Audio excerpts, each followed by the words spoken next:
But the fact of the matter is, the doggone thing should have been shot down before it penetrated the territory of our sovereign airspace. Your introductory conclusion was a pretty good one, because what's really of more concern than the sensor package that this Chinese balloon is carrying is, why did we let a potential adversary air vehicle penetrate the sovereign territory of Canada, the United States? It should have been neutralized as it entered our air defense identification zone. Disagreements between the military and others, but it could also have been Xi Jinping, the Chinese ruler, testing the reactions of the United States.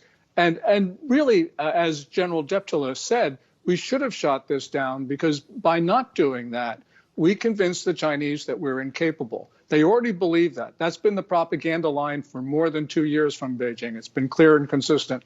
And, I'm not saying that the Chinese are right, but it doesn't matter whether the Chinese are correct in their assessments of the U.S. What matters is what they believe. And what they believe now is very dangerous, because it could push them to do things which can't be undone.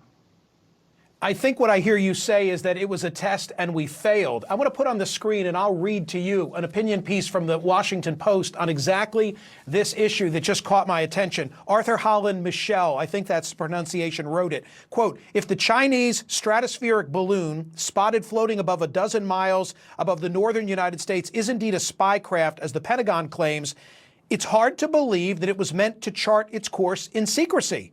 After all, it's a giant balloon. If anything, it was more likely dispatched precisely for the purpose of being seen." You're agreeing with that?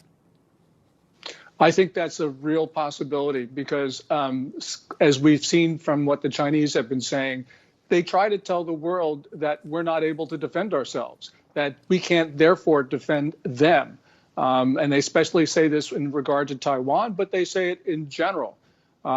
And, the Chinese are being very blatant about this. They were over Maelstrom Air Force Base in Montana, where we have intercontinental ballistic missiles.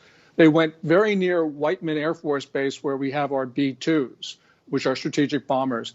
And this track could take it very close to Kings Bay, Georgia, where we have our boomers, ballistic missile submarines. That's all three legs of the triad. And so really, this is an in-your-face operation by the Chinese. And it really smacks of the very provocative and belligerent attitudes of the Chinese military right now. These guys, they know better, but they emotionally want to go to war.